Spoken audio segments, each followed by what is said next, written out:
তারপর দেখাই। ওকে, মোটা করে লেখা আছে দেয়ার আর অ্যাবাউট 20 ডিফারেন্ট ফ্যাক্টরস, তাই তো? এখন নিচের দিকেও আমাদের ফ্যাক্টরস নিয়ে আরো আলোচনা কি আছে। That's why this is a কি মেইন আইডিয়া। ওকে, আমাদের 2 নম্বরে টি অ্যান্ড বিয়ার, এটাও মেইন আইডিয়া। কারণ টি এবং বিয়ারের পরের লাইনটা যদি পড়েন আপনি, পরের লাইনে একটা এক্সাম্পল দেয়া আছে, দ্য অ্যান্টিসেপ্টিভ প্রপার্টি আছে না? তার মানে এটাও একটা কি আছে জানি, মেইন আইডিয়া। 3 নম্বর, 3 নম্বরে যেটা হচ্ছে হিস্টোরিয়ান, যে লাইনটা মোটা করে দেয়া আছে, সে লাইনের নিচের লাইনটা দেখেন, বিটুইন অ্যাবাউট এত এবং এত। তার মানে এটা একটা এক্সাম্পল কিনা বলেন তো? তার মানে এক্সাম্পল কখন? মেইন আইডিয়াকে কি কি জন কি দিচ্ছে sub? তার মানে এটা মেইন আইডিয়া। তার মানে আপনি ম্যাচিং হ্যান্ডসেটে ভালো একটা দিক নির্দেশনা আছে, সেটা হচ্ছে কি, কখনো এক্সাম্পলের ওইখানে মেইন আইডিয়া নাই, এক্সাম্পলের বরং উপরেরটাই কি মেইন আইডিয়া। ওকে, নেক্সট। আচ্ছা, শেষে বলা হচ্ছে বাট, বাটের এইটা মেইন আইডিয়া আমার কিনা।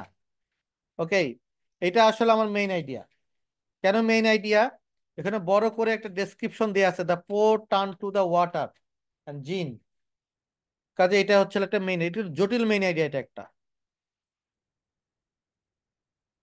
এটা এটা দেখেন প্রথম লাইনের সাথে লাস্ট লাইনের তেমন কোনো কি নাই, মিল নাই। মাঝখান থেকে ওই যে 3 নম্বর লাইনে একটা বাট আছে,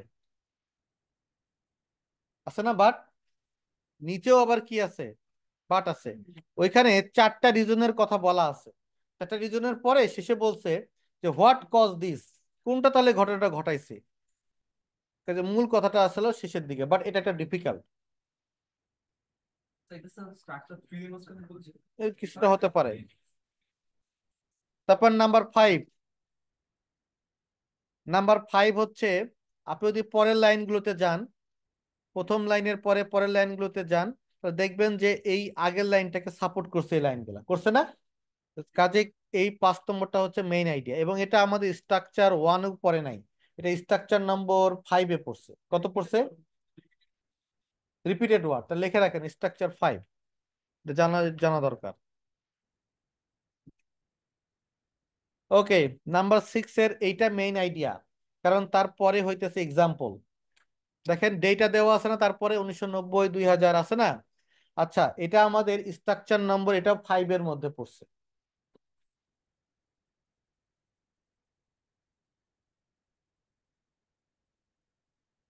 ওকে, তারপরে 8 নম্বরের ফার্স্ট লাইনটা main idea, the reason behind is that. পরের লাইনটা শুরু হয়েছে কি দিয়ে, শুরু হয়েছে কি দিয়ে পড়েন তো, ইন। তো এটা একটা এক্সাম্পল কিনা? তারপরের লাইন দেখেন 4 নম্বর লাইনে অ্যান্ড, অ্যান্ড মানে নতুন কথা কি করলো, তার মানে তাকে পুরো সাপোর্ট দিচ্ছে। তার মানে স্ট্রাকচার নম্বর 5 অনুযায়ী এটা হচ্ছে কি জানি, মেইন আইডিয়া। ওকে, 10 নম্বর, দেখেন দেখছেন মেইন আইডিয়া কোনটা, যে আইডিয়াটাকে অন্য সেন্টেন্স গুলো কি দেয়, এটাই বোঝানোর দরকার আছে আপনাদের। আচ্ছা, 10 নম্বরে 9 নম্বরে দেখেন, 2 নম্বর লাইনে একটু আন্ডারলাইন করেন দিস অবজেক্টিভ। তারপরে 5 নম্বর লাইনে আন্ডারলাইন করেন দা দা অ্যাম্বিশাস অবজেক্টিভ। আর প্রথম লাইনে একটু আন্ডারলাইন করেন 2 নম্বর লাইনে ট্রান্সপোর্ট পলিসি। পলিসি মানে কি, অবজেক্টিভ। তাহলে দিস অবজেক্টিভ, তাহলে পুরো পরের 2টা লাইনই কাকে সাপোর্ট দিল বলেন তো? আচ্ছা, এখানে এখানে আমাদের স্ট্রাকচার নম্বর 1 অনুযায়ী সলভ হয়েছে, কারণ প্রথম লাইন আর লাস্ট লাইনের মধ্যে মিল আছে।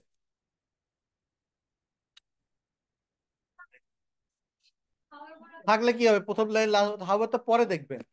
আগের কাজ কি, প্রথম লাইন আর কি দেখা, লাস্ট লাইন, ওটা মিল আসার তো কোনো কথা নাই। ওকে, কোশ্চেন নম্বর 10, কোশ্চেন নম্বর 10 এর ফার্স্ট লাইন এবং লাস্ট লাইনের মধ্যে কোনো মিল নাই, কিন্তু ফার্স্ট লাইনের পরের লাইনটা একটু আন্ডারলাইন করেন, according to the latest underline করেন। তার মানে এক্সাম্পল দিছে না, এক্সাম্পল ডেটা আছে না অনেকগুলো, সে ডেটা কোন লাইনটাকে সাপোর্ট দেওয়ার জন্য, উত্তর এখানেই, স্ট্রাকচার নম্বর 5।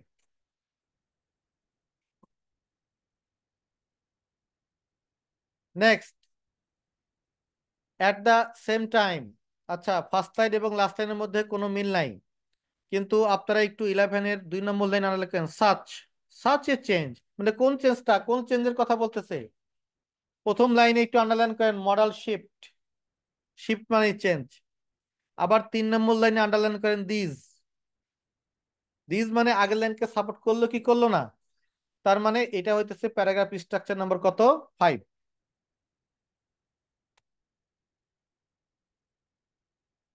12। 12 নম্বরে প্রথম লাইনের সাথে লাস্ট লাইনের কোনো মিল নাই। আচ্ছা, সেকেন্ড লাইনে আন্ডারলাইন করেন দিস। তার 3 নম্বর লাইন আন্ডারলাইন করেন ইন দ্য শর্ট টার্ম। তার মানে প্রতিটা লাইন কাকে সাপোর্ট দিচ্ছে, ফার্স্ট লাইনে মেইন আইডিয়া।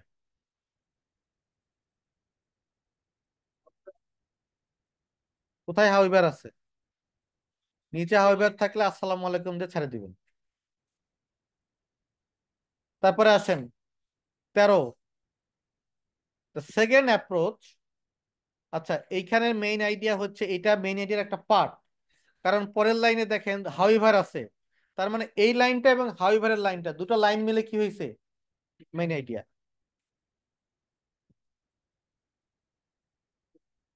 এটা স্ট্রাকচার নম্বর কত, 1 2, না 4, হাউএভার। 14।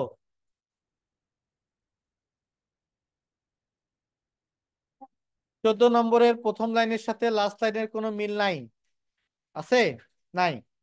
তো এখন এটা হচ্ছে 3 নম্বর লাইনে আন্ডারলাইন করেন দিস ইন্টিগ্রেটেড অ্যাপ্রোচ। তো এই লাইনটা কোন লাইনকে সাপোর্ট দেয়?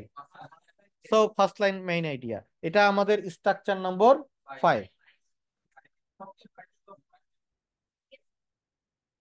ওকে, মাঝামাঝি জায়গায় যদি যাই, এটা 15-এ ফার্স্ট লাইন এবং লাস্ট লাইনের মধ্যে কোনো মিল নাই।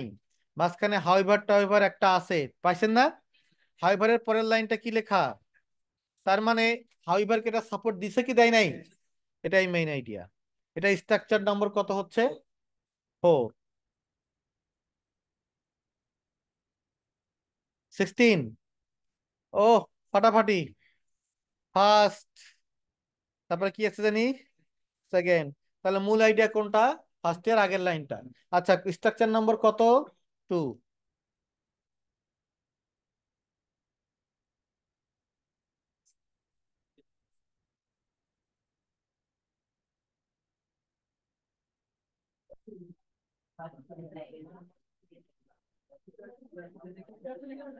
17। 17 ফার্স্ট লাইনটা বলতেছে আমরা জানি না। ওকে, হাউএভার থেকে যে লাইনটা আছে, এই যে 3 নম্বর লাইনে হাউএভার, এই লাইনটা আসলে এই বিষয়টাকে পরিবর্তন করে নাই। তো ফার্স্ট লাইন আর লাস্ট লাইনের মধ্যে মিল নাই। কিন্তু স্টিল এটা 17 নম্বরে ফার্স্ট লাইনটাই মেইন আইডিয়া। কারণ পরের লাইনটা আল্লাহ লেখা 2 নম্বরে, ফর এক্সাম্পল। তার মানে এই পরের লাইনটা আগের লাইনকে কি দিছে জানি, সাপোর্ট। স্ট্রাকচার নম্বর 5।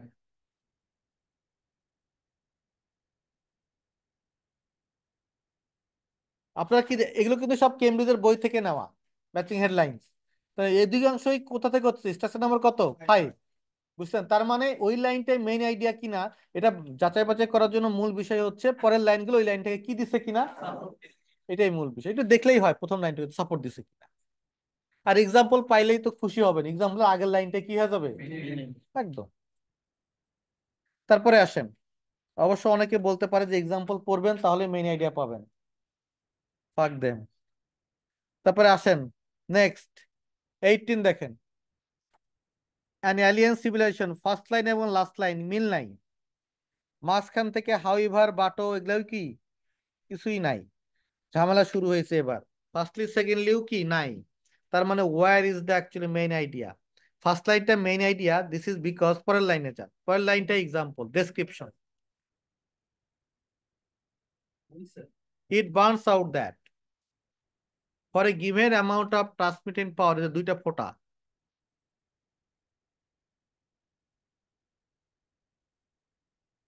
তারপরে একদম ফার্স্ট লাইনে আন্ডারলাইন করেন সেন্ডিং ইনফরমেশন। আর 4 নম্বর লাইনে দেখেন রেডিও ওয়েভস। 5 নম্বর লাইনে দেখেন রেডিও ওয়েভস। ওই সেন্ডিং ইনফরমেশন কি দিয়ে করে, এই তো কাহিনী, এটা ঘুরে ঘুরে আসছে। স্ট্রাকচার নম্বর 5।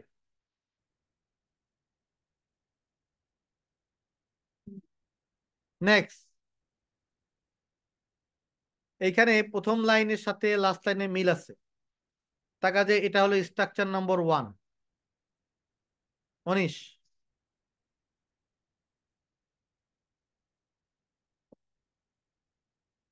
স্ট্রাকচার নম্বর হচ্ছে হলো 20 নাকি? Question number 20। মাথা নষ্ট হয়ে গেছে। এইখানে মেইন আইডিয়া এটা কি না, এটা মেইন আইডিয়া বলেই দিছি কেন মেইন আইডিয়া। এখানে কিন্তু ফার্স্ট লাইন আর লাস্ট লাইনের মধ্যে তেমন কোনো কি নাই, মিল নাই। আবার বাট হাউইভারও একটা আছে 4 নম্বর লাইন, ইয়েট। ইয়েট, ইয়েট কিন্তু ইয়েট থাকলে কাজ নাই, কারণ ইয়েটটা একটা এক্সাম্পল। কাজে এটা ফার্স্ট লাইনের পরের লাইনটা যেহেতু সাপোর্ট দিছে এটাকে এক্সাম্পল দিয়ে বিভিন্ন ডেটা দিয়ে, এই কারণে 20 নম্বরটা হচ্ছে হলো ম্যাচিং মেইন আইডিয়া। এটা স্ট্রাকচার নম্বর 5। আর তো নাই।